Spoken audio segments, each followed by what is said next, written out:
धर्म वो है जो जीवन को, संसार को, आध्यात्म को सब कुछ बैलेंस करके तराजू में ले करके दोनों पटरियों पर सीधा रेल की तरह से चलता है, बहुत स्पीड से चलता है, अनंत स्पीड से चलता है और कभी भी वो टकराता नहीं,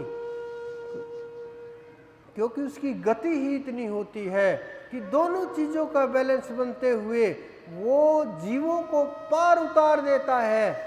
जीवों को पता भी नहीं चलता कि कब पार उतरे, कब वहां तक पहुंचे, कैसे चढ़ाई हुई, पता नहीं चलता।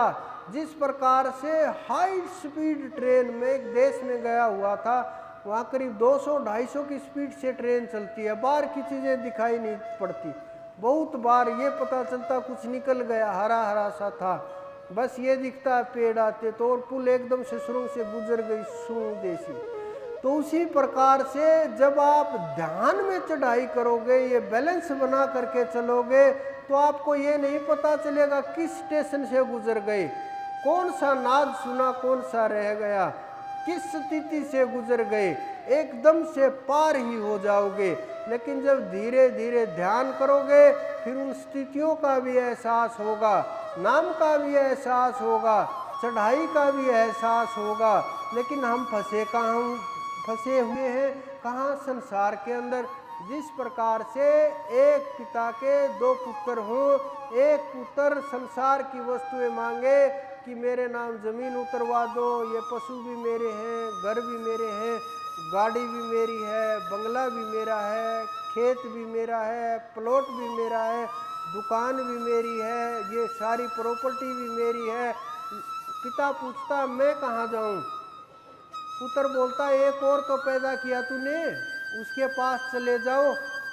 और दूसरा कोई शरीफ होता, वो बोलता है कि हाँ मुझे कुछ नहीं चाहिए, आप बस मेरे पास आ जाओ, मैं सेवा करना चाहता हूँ। बस इतना सा फर्क है आध्यात्म में कि आध्यात्मिक व्यक्ति को कुछ भी नहीं चाहिए, वो संतुष्ट होता है, जो परमात्मा ने दिया उसमें संतुष्ट है। वो बोलता है मुझे कुछ नहीं चाहिए, मुझे बस आप चाहिए, दूसरा कुछ भी नहीं चाहिए। लेकिन जो संसारिक होता है उसको संसार की सब वस्तुएं चाहिए, उसको पता है कि सब कुछ छूट जाएगा, भागदौड़ मची हुई है, जो देखना है देख लो, जो पाना है पालो, खाना है खा लो, करना है कर लो, सारा सब कुछ निपटा लो, और सारा सब कुछ निपटा करके समेट करके एक दिन निकल जाना है। कोई संसार के अंदर नहीं रुकेगा। लेकिन इस ज्ञान के बिना, नाम के बिना, कमाई के बिना वहाँ कोई नहीं पूछेगा। तो वहाँ जाने से पहले आप नाम की कमाई करें और ज्ञान की कमाई करें। ज्ञान का अर्थ शब्द और बातों से नहीं होता, ये भी नहीं होता कृष्ण उस समय कैसे वस्त्र पहने थे, आज कैसे पहने हैं, ये ज्ञान और धर्म नहीं है। धर्म अलग ताकत है, धर्म पहचान है, धर्म पावर है। धर्म आपका सांसारिक ये शरीर चलाने के लिए बहुत आवश्यक है, लेकिन आध्यात्म आपकी आत्मा के लिए आवश्यक है, क्योंकि आत्मा आध्यात्म के बिना उठेगी नहीं, जागेगी नहीं, और जागे बिना चलेगी नहीं, चले बगैर पहुँचेगी नहीं, पहुँचे बगैर एकाकार नहीं होगा, एकाकार हुए बगैर जीवन मुक्त नहीं होगा। लोकांतर की साधना करके, अनंत अनंत देवी देवों की साधना करके हम यही संसार में फंसे रहेंगे। लेकिन जिस प्रकार से हाथी का पैर बहुत बड़ा होता है, सारे जानवरों के पैर उनसे छोटे होते हैं, सारे जानवरों के पैर उससे छोटे होकर के उसके पैर में ही आ लेते हैं, कि उसकी इसी कारण से ये बोलते हैं कि हाथी के पैर में सबके पैर आ जाते हैं। तो जिस प्रकार से उसके पैर में सब पैर आ जाते हैं, उसी प्रकार से उस परमात्मा के नाम के अंदर सब के सब देवी देवों के नाम आ जाते हैं। और जब आप उसको रटोगे, सब के सब देवी देवता संतुष्ट हो जाएंगे, अपने आप ही सब के सब आपके ऊपर कृपा करते चले जाएंगे, आपका रास्ता खोलते चले जाएंगे। सांसारिक क्रियाएं, सांसारिक वस्तुएं कोई बड़ी बात नहीं है, लेकिन संसार में रहते हुए वहाँ तक पहुँचना बहुत बड़ी बात है। अमर नाम हो जाएगा आपका, अमर नाम उसके दरबार में लिखा जाएगा, अलग पहचान होगी, अलग से पुकार होगी। ये कोई बड़ी बात नहीं है कि कोई ये मान ले कि नहीं ये कर सकते हैं, वो नहीं कर सकता, हमारे पूर्वज कर सकते हम नहीं कर सकते। हम इसी भ्रम के अंदर खोए रहते हैं। मान्यता इतनी दबा दी गई, इतनी जीव के ऊपर लाद दी गई, बेचारा डरता रहता है, घबराता रहता है कि कहीं कुछ गलती ना हो जाए, कहीं कुछ इस प्रकार की बात ना हो जाए, कहीं कोई पूजा पाठ ना छूट जाए। बड़े बड़े, बहुत बड़े बड़े जो देश चलाने वाले लोग वो भी मेरे से मिलते हैं, तो वो लोग भी बेचारे घबराए हुए होते हैं, कहीं पितर की पूजा ना हुई तो फिर मैं हार ना जाऊं, मेरी क्या हालत होगी फिर। बस पितरों की वजह से नहीं हारना चाहिए महाराज। मैंने पिछले साल भी 6 महीने तक पाठ कराए थे, यज्ञ कराया था, जप कराया था, लेकिन उसका कोई लाभ नहीं हुआ और एकदम से टोटा आता चला गया, नुकसान आता। अब तो बस आपका हाथ रहे सिर के ऊपर और कुछ नहीं चाहिए। मांग रहे हैं संसार ही, आध्यात्म नहीं मांग रहे, परमात्मा नहीं मांग रहे, और आशीर्वाद भी अपनी इच्छा अनुसार चाहिए, संतों की इच्छा के अनुसार नहीं। आजकल बड़ी रिवाज चली हुई है कि संत भी अपनी मर्जी से ही, उनका जीवन भी हमारी मर्जी से चले, उनका सब कुछ हमारी मर्जी के अनुसार हो, हम जैसा चाहें मन माफिक उसी प्रकार से सब कुछ हो। बड़े आश्चर्य आता है मुझे सोच सोच करके, देख देख करके, क्योंकि वो सुनते कम हैं, वो उसकी सुनते हैं, वो अनंत है, क्योंकि वो जानता है सब कुछ, वो परम चेतना है।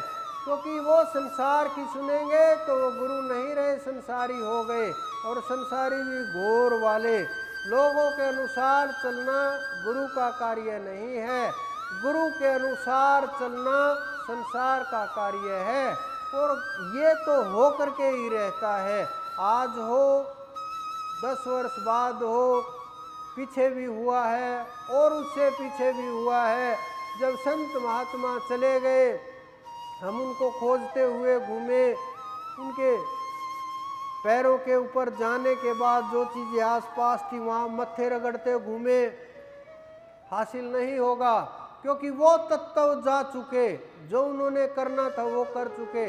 लेकिन हम भय की साधना से मुक्त नहीं हो पा रहे, और जब तक हम भय की साधना, इन परंपराओं के अंदर फंसे रहेंगे, रीतियों के अंदर, रूढ़ियों के अंदर फंसे रहेंगे, तो हमारी ये आत्मा जागृत नहीं होगी, दबी रहेगी, और भय की साधना किसी का कल्याण नहीं कर सकती। डर की साधना वहाँ तक ले करके नहीं जाती, क्योंकि वहाँ तो जीव मर करके ही जाता है, शीश चढ़ाना होता है, और जब तक शीश ना चढ़े तब तक वो साधना नहीं होती। और साधना के बिना जागृति किस प्रकार से संभव हो सकती है। तो आप साधना करें। बहुत लोग भयभीत हैं कि दीपावली आ गई, क्या होगा हमारा, कुछ बुरा ना हो जाए, कोई बुरा ना कर दे, कुछ और क्रिया प्रतिक्रिया ना हो जाए। आप ये समझो, आप उस परमात्मा की शरण के अंदर हो, आप उस परमात्मा का नाम जपने वाले लोग हो, आप वो साधना करने वाले लोग हो, जिसको देख करके बड़ी बड़ी आसुरी शक्तियाँ थर थर कांपने लगती हैं। नाम के अंदर इतनी ताकत है, आसपास भी बुरी शक्तियाँ नजर नहीं आती, तो फिर आपको किस चीज़ का भय है। आप निर्भय होने का प्रयत्न करें, आप अभय होने का प्रयत्न करें, नाम के ऊपर समय लगाएं।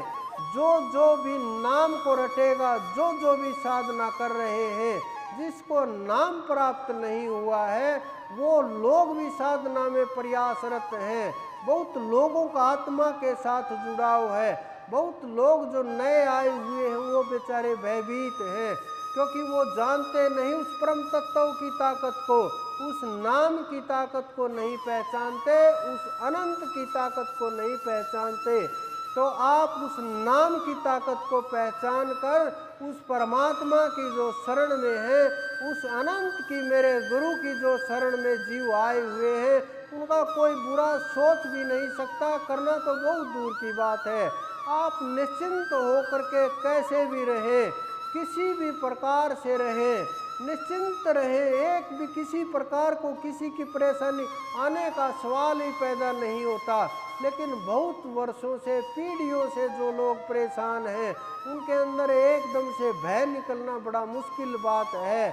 बहुत बुरी तरह से लोगों ने लूट लिया, परेशान कर दिया, अनेक प्रकार की विधियां क्रियाओं के अंदर फंस करके जीवन भी खराब हुआ, संसार भी खराब हुआ और आध्यात्म भी खराब हुआ।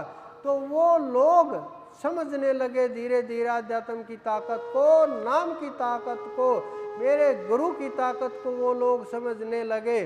तो आप उसका जब ध्यान करेंगे, आसपास की शक्तियां नजर आने लगेंगी और जो बुरी शक्तियां हैं वो आपके आसपास भी नहीं, जहां से निकलोगे वहीं से भागने लगेंगी।